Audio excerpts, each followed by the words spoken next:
የዚህ ጨዋታ መነሻ የሆነኝ የዛሬ ምናምን ዓመት ያነበብሁት የአረብ ሌሊቶች ተረት ነው። ጋሹ ታታሪና አይናፋር ባላገር ነው። ሲኖር በስንት መከራ አንዲት ቆንጆ አጭቶ አገባ። የሰርጉ ቀን ተበልቶ ተጠጥቶ ጭፈራው ደራ። ሚዜዎችና አጃቢዎች ሙሽሮች እንዲጨፍሩ ጋበዟቸው። ጋሹ ግብዣውን በስንት መግደርደር ተቀብሎ ይህንን ቅጥቅጥ ያቀልጠው ጀመር። ሰርገኛው ክብ ሰርቶ የሙሽራውን እስክስታ ባድናቆት ፈዞ መመልከት ጀመረ። እንክሽነካ ይህንን ችሎታ ደብቆት ነው ለካ። እንክሽነካ አብዮት ካሳንሽ በጋሹ ተተካ። ሕዝባዊ አድናቆቱ ብዙ አልቆየም። ድንገት ከሙሽራው ሱሪ ግድም ቀለል ያለ ፍንዳታ ተሰማ። የፍንዳታው መንስኤ በሙሽራው ሆድ ውስጥ ሲብላላ የቆየው 59 በመቶ ናይትሮጅን፣ 21 በመቶ ሃይድሮጅን፣ 9 በመቶ ካርቦን ዳይኦክሳይድ፣ 7 በመቶ ሜታን የእስክስታውን ጫና መቋቋም አቅቶት አፈትልኮ መውጣቱ ነው። ሙሽራው ክዋለ፣ የሙሽሪቱም ቆሌ ተገፈፈ። ሰርገኛው ሁላ ሳቁን ከጥቂት ሰከንዶች በላይ ማፈን አልቻለም። በነጋታው ጋሹ የፈሱን ሌጋሲ መሸከም ስላልቻለ ሙሽሪቱን ትቶ ከቀየው ተሰደደ። 5 ዓመት ሱዳን በስደት ማቀቀ። ጊዜው እየጨመረ ሲሄድ የአገሩ ናፍቆት አሸነፈው። እናም ለመመለስ ቆረጠ። ድንበሩን ተሻግሮ የአገሩን ምድር ሲረግጥ አንዲት ሴትዮ የበቆሎ ጥብስ ስትሸጥ አገኛት። ከሴትዮዋ አጠገብ ትንሽ ልጅ ቁጭ ብላ ጠጠር ትጫወታለች። ጋሹ በቆሎ ገዝቶ ዝም ብሎ እንዳይሄድ ይህች ልጅ ስንት ዓመት ሆናት ብሎ ጠየቀ። ሴትዮይቱ ትንሽ አሰቡና መለሱ። ዓመተ ምሕረቱ ትዝ አይለኝም፣ ብቻ ሙሽራው ጋሹ በሰርጉ ቀን በፈሳ በሳምንቱ እንደተወለደች ትዝ ይለኛል። ጋሹ እንደገና ተሰደደ። እና እኔ የምላችሁ የዕድሜ ልክ ገድላችሁን በአንድ ጀንበር ከሚረሳ የአንዲት ቅጽበት ነውራችሁን ለዘላለም ከሚያወሳ ይሰውራችሁ። ከጥቂት ጊዜያት በፊት በባልንጀራዬ በሲራክ ገጽ በኩል ሳልፍ ከአንድ ዜና ይሉት መርዶ ጋር ተገጣጠምኩ። እነ ወተት፣ እነ በርበሬ፣ እነ ለውዝ ለካንሰር የሚያጋልጥ ንጥረ ነገር መያዛቸው ተረጋገጠ ይላል ዜናው። እንዲህ ተሆነማ ምኑን በላ ነው? ምኑን ኖር ነው? ማሊንጅራ ወተት ካልጠጣህ የካልሲየም እጥረት በጠረባ ይጥልሃል። ወተት ከጠጣህ ደግሞ ካንሰር ይገድልሃል። የትኛው ሞት ይሻልሃል? እና መኖር ማለት ከ9 ሞት አንዱን የመምረጥ ሂደት ነው። ዘመናዊው ሰው ፈርዶበት ከአንዱ የሥጋ አጣቢያ ወደ ሌላው የሥጋ አጣቢያ ሲዘል የሚኖር ፍጡር ነው። በመጀመሪያ በራብ ላለመሞት ይፍጨረጨራል። ይቀጥልና እስኪጠግብ ለመብላት ሌት ተቀን ይሠራል። ከዚያ ጠንክሮ ሰርቶ ወይም ጠንክሮ ሰርቆ ደና ጥሪት ያኖራል። ከዚያ ሪሁን ሳይቀሰቅስ የሚወደውን ጥሬ ሥጋ መብላት እንዴት እንደሚችል በማሰብ ይጠመዳል።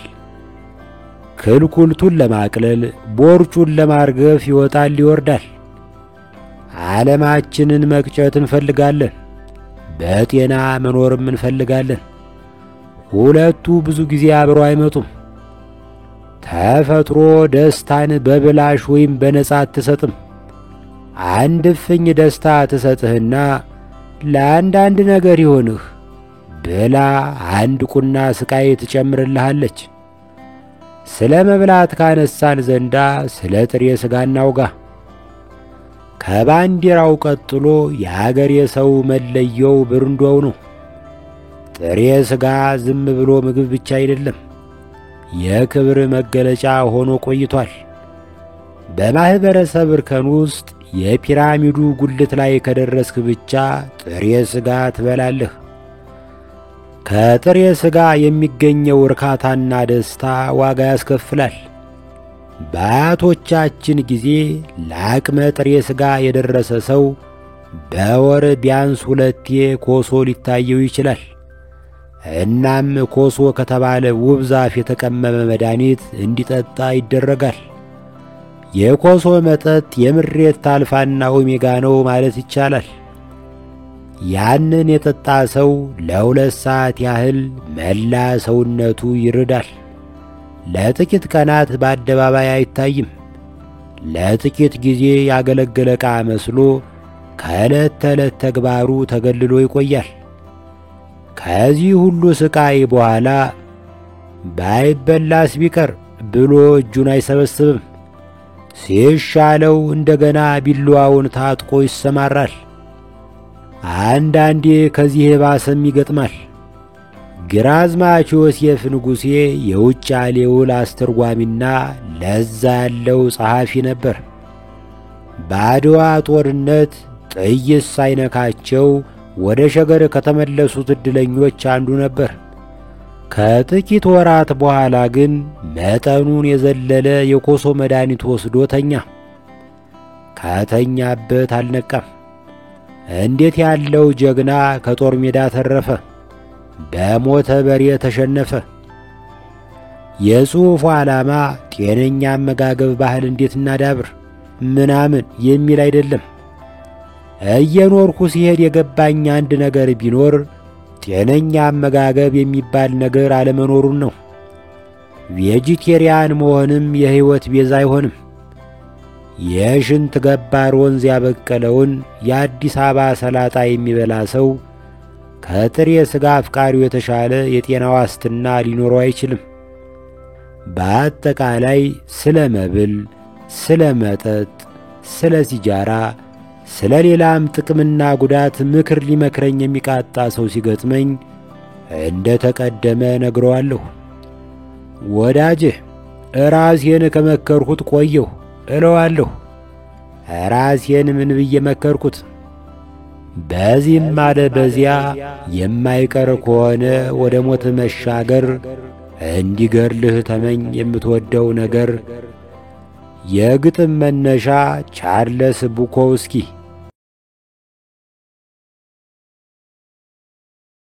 ወደ ረከቦት ጎዳና የሚወስደኝን አውቶቡስ እየጠበቅሁ ነው። አውቶቡሱ ከመድረሱ በፊት ከፋኖች አንዱ በዚህ ካለፈ ሊፍት ይሰጠኛል ብዬ ተስፋ አደረኩ። ፌርማታው በጎዳና ዳሪዎች ሽንት ጨቂቷል። እኔ ቆንኩበት ቦታ ለፋን ሳይሆን ለጉንፋን የተጋለጠ መሆኑ ገባኝ። ዙሪያ ገባውን ስመለከት የሆነ የቦርጭ ወረርሽኝ በከተማው የገባ መሰለኝ። አልፎ ያጁ ሁሉ ቦርጩን በየአይነቱ እያስጎበኘኝ ያልፋል። ትልቅ ቦርጭ፣ ትንሽ ቦርጭ፣ ተርዚና የምታክል ቦርጭ፣ ገና በንድፍ ደረጃ ያለ ቦርጭ፣ በጃኬቱ ውስጥ ያደፈጠ መካከለኛ ቦርጭ፣ የካቦርትና የጋቢ አፈና ያልበገረው የለየለት ቦርጭ፣ እንኳን በጅም በድማሚት የማይናድ ቦርጭ፣ ወዘተረፈ ቦርጭ። አንዲት ዘናጭ ቶዮታ መጥታ ተፊት ለፊት የቆመች። የመኪናይቱ መስታወት ጣይ እንደነካው ጉም ገለል ሲል የእትዬ ሰርኬ ፊት ብቅ አለ። እትዬ ሰርኬ የአብሮ አደጌ የብጡል እናት ብሎም የ6ኛ ክፍል የአማርኛ መምህርቴ ናት። ገና ስታየኝ በነገር ጠመደችኝ። አሁንም በእግርህ ነው የምትሄደው? ታዲያ በደረቴ ልሂድ እትዬ ሰርኬ? አጅር የብጡል 3ኛ መኪናውን በቅርቡ ገዛ። እየተባረከ ልጅ። አንተ ግን ዛሬም ሸገርን በርካሽ ጫማ ታጥናታለህ። ሁሌም የእሷ ልጅ ከኔ የተሻለ ሰው መሆኑን ነግራ ልታሸማቅቀኝ ትፈልጋለች። እኔ በእግሬ የሚሄደው ለድርሰት ሥራ ስለሚያመቸኝ ነው አልኩ። የእትዬ ሰርኬን ስስ ብልት አውቀዋለሁ። አድማጭ ሆይ እዚህ ጋር ስስ ብልት ስል ደካማ ጎን ለማለት እንጂ ሌላ ነገር አይደለም። እትዬ ሰርኬ ስለ ድርሰት ሳወራ እንደምትበሽቅ አውቃለሁ። ልጇ ብጡል ስመጥር የድርሰት ሰው እንዲሆን ትፈልግ ነበር። በእርግጥ ልጅ እያለን ብጡል ኦክስጅን ስቦ በካርቦን ዳይ ኦክሳይድ ምትክ ስንኝ የሚያስወጣ ፍጡር ነበር። የከተማው ሕዝብ ወደ ስታዲየም የሚጎርፈው ኳስ ለማየት ሳይሆን የብጡልን የጭፈራ ግጥም ለመስማት ነው ይባል ነበር ያኔ። እዚህ ላይ እትዬ ሰርኬ የልጇን የጭፈራ ግጥም የአማርኛ ማስተማሪያ አድርጋ ታቀርብልን እንደነበር ብጠቁም አጋነን ክባል ይሆን? ተማሪዎች አይቀረደድም ድፎ በጎራዴ የበረኛው ደረት ቀዳዳ ነው እንዴ በሚለው የብጡል ታፈረ ግጥም ውስጥ ቤት መድፊያውን ለይታችሁ አውጡ። ብጡል ሲያድግ የተዋጣለት የንግድ ሰው ሆነ። ቦሌ ሚካኤል ግድም ዝነኛ ምግብ ቤት ከፍቷል። እስካሁን የግጥም ችሎታው ሙሉ ለሙሉ ጥሎት እንዳልጠፋ ለማሳየት የምግብ ዝርዝሩን በስንኝ አሰናድቶታል። አሪፍ የቋንጣ ፍርፍር የራቦትን ቅስም የሚሰብር ዋጋው 150 ብር።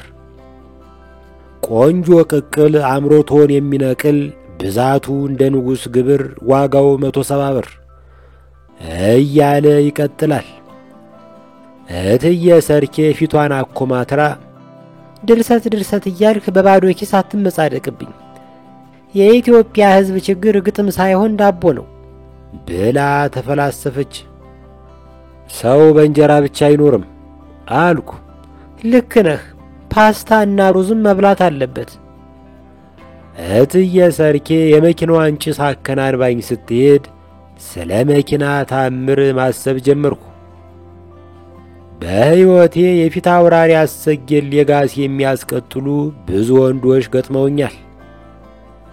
ይሁን እንጂ የሞዝንና የካሳን ያክል የሴት ብልትን የሚያመልክ ሰው አይቻላቅም። አድማጭ ሆይ እዚህ ጋር ብልት የሚለውን ቃል ደካማ ጎን ብለህ እንደማትፈታው ተስፋለኝ። ሞዝና ካሳ በቀደም ዕለት እልም ያለ የቦዘኔ ውድድር ውስጥ ገቡ።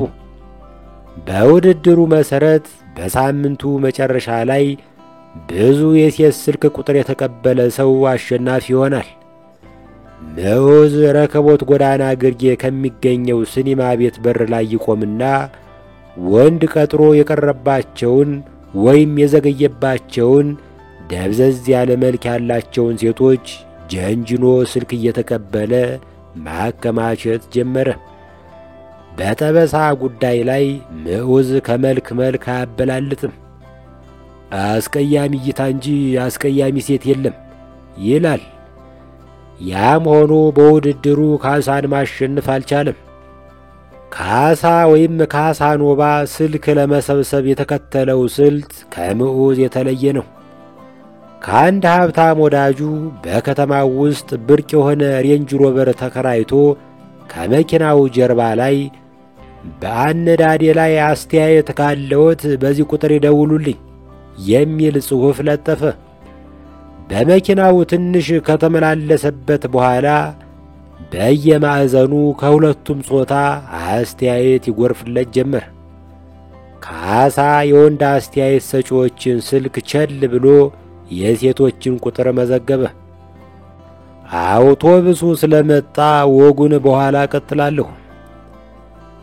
በቅርቡ ከቻይና በእርዳታ የገባ ዝሆን የሕዝብ ማመላለሻ አውቶቡስ ከፊት ለፊቴ መጥቶ ቆመ። ነገረ ሥራው ሁሉ የተለየ ሆነብኝ። በሩን ለማግኘት አውቶቡሱን 2 ጊዜ መዞር ነበረብኝ። ከጎማው እስከ በሩ ያለውን ርቀት ስመለከት አልቅስ አልቅስ አለኝ። መቼም ሹፌሩ ጋቢና ውስጥ የገባው በክሬን ተንጠልጥሎ መሆን አለበት። ወደ ላይ አንጋጥጬ ስቁለጨለጭ ወያላውና ሹፌሩ ጉድጓድ ውስጥ እንደወደቀ ድለቢስ ፍየል ጋማዬንና ጆሮዬን ይዘው ተጋግዘው ወደ ላይ ጎተቱኝ። በሕይወቴ እንዲህ ያለ ለተሳፋሪ የማይመች አውቶቡስ ገጥሞኝ አያውቅም አልኩኝ የምመረኮዝበትን ፍለጋ አየሩን እየዳበስኩ። ሲጀመር ለተሳፋሪ ምቾት ተብሎ የተሰራ አይደለም ጀለሴ አለችኝ ትኬት ቆራጯ። ማለት የቻይና መንግስት ለማረሚያ ቤቶች በእርዳታ ያበረከተው የእስረኛ ማመላለሻ አውቶቡስ ውስጥ ነው ያለው። በትራንስፖርት እጥረት ምክንያት ህዝብ እንዲያመላልስ ተመድቦ ነው። በድሮ ጊዜ በኢትዮጵያ በአንዳንድ ገጠሮች ውስጥ ወፋ የሚባል ልማድ ነበር። የአንድ ቀበሌ ባላገሮች ከወንዝ ወዲህ ማዶና ወዲያ ማዶ ተሰላልፈው በጩቤ በጦርና በዱላ ይከሳከሳሉ። አንድ ባላገር ከገበያ ሲመለስ የወፋ ጦርነት ሲካሄድ ከተመለከተ ቆም ብሎ ቅርጫቱን ያስቀምጣል። ከዚያ በቅርብ ከሚያገኘው ጎራ ተቀላቅሎ ትንሽ ተደባድቦ መንገዱን ይቀጥላል። የዱላ ጠበል ጠዲቅ እንደ መቅመስ ነው። ጦርነቱ ለርስት ወይም ለክብር የሚደረግ አልነበረም። በዛሬ ዓይን ስንመዝነው ያለምንም ዓላማ የሚደረግ ውጊያ ነበር ማለት ይቻላል። ይህንን ልማድ ያስቆሙት አራዳው ልጅ ኢያሱ ናቸው ይባላል። ልዑሉ ባላገሮችን ሰብስበው ለምን እንደሚጋደሉ ሲጠይቋቸው ሁሌም በበልግ ላይ ደም ካልፈሰሰ ቆሌዋ ትቆጣለች፣ መሬቱም እህል አይለግስም ብለው መለሱላቸው። በዚህ ምላሽ የተገረሙት ልጅ ኢያሱ ታዲያ ደም ለማፍሰስ ከሆነ ይሄ ሁሉ አርሶ የሚያበላ ወጣት ለምን ያልቃል? ለቆሌዋ እንደጃጀ ሽማግሌ መርጣችሁ አታርዱላትም አሉ ይባላል። የወፋ ልማድ በልጅ ኢያሱ ከተደመሰሰ ከብዙ ዘመን በኋላ በፌስቡክ ላይ ትንሣኤ ያገኘ ይመስላል። ፌስቡክ ላይ ውይይት የለም፣ ሙግት አይታሰብም፣ ንግግር የለም። ያለው ዓላማ የለሽ ክርክር ነው። በመሰረቱ ክርክር የሚለው ቃል ራሱ በድሮ አማርኛ ጦርነት ማለት ነበር። በእምባቦ ጦርነት ዋዜማ የንጉሥ ምኒልክ ገንቦ ተሸካሚ ሴቶች ለጠመንጃ የሚሆን ባሩድ ወይም ዳሂራ ሲቀምሙ ጎበዝ ተሰብሰቡ እንውቀጥ ዳሂራ ክርክር አይቀርም ከራስ አዳል ጋራ ብለው የዘፈኑትን ያስታውሷል። ክርክር አይቀርም ሲሉ ጦርነት አይቀርም ማለታቸው ነው። ፌስቡክ ላይ ክርክር ነፍ ነው። ማንኛውም አይነት ርዕስ ሕዝብን ወዲህና ወዲያ አቧርኖ የሚከፍል የክርክር ምንጭ የመሆን አቅም አለው። ለምሳሌ ሰኞ ዕለት ኢንጂነር ስመኘው የክርክር ምንጭ ሆኖ ይነሳል። ዜጎች በጉዳዩ ላይ መላምታቸውን፣ ሴራቸውን፣ ግምታቸውን አልፎ አልፎም ሐሳባቸውን አቅርበው ይከራከራሉ። እልል ያለ ፍረጃና ጠገራ ስድብ ከያቅጣጫው ይጎርፋል። በመጨረሻ የጋራ ግንዛቤ ጠብ ሳይል ቀኑ ያልፋል። ዜጎች በዘለፋ ቆስለው ባይሞቱም የአእምሮ ሰላማቸውን ገድለው የቀን ራስ ምታታቸውን ተቀብለው ወደ ምኝታቸው ያዘግማሉ። በማግስቱ በአዲስ ጉልበት ለአዲስ ክርክር ተዘጋጅተው ይነሳሉ። የፌስቡክን ዓላማ ቢስ ጦርነት እንደ ወፋ ውጊያ በአዋጅ ማስቆም አይታሰብም። ይሁን እንጂ በጦርነቱ በተዋጊነትም ሆነ በአገልጋይነት ባለመሳተፍ ለሰላም አስተዋጽኦ ማድረግ ይቻላል። በነገራችን ላይ በጽሑፌ መግቢያ ላይ የወፋ ልማድ ይዘወተርባቸው የነበሩት ቦታዎች በስም ከመጥቀስ የተቆጠብሁት ሆን ብዬ ነው። ሳር ቅጠሉ ከብሔር ኩራትና ውርደት አንጻር በሚመዘንበት በዚህ ዘመን የሆነ ቦታ መጥቀስ በራሱ እልም ላለ ጦርነት መነሻ ሊሆን ይችላል። እና ክርክር የሚያወግዝ ጽሑፍ እንዴት የክርክር ሰበብ ይቀበላል?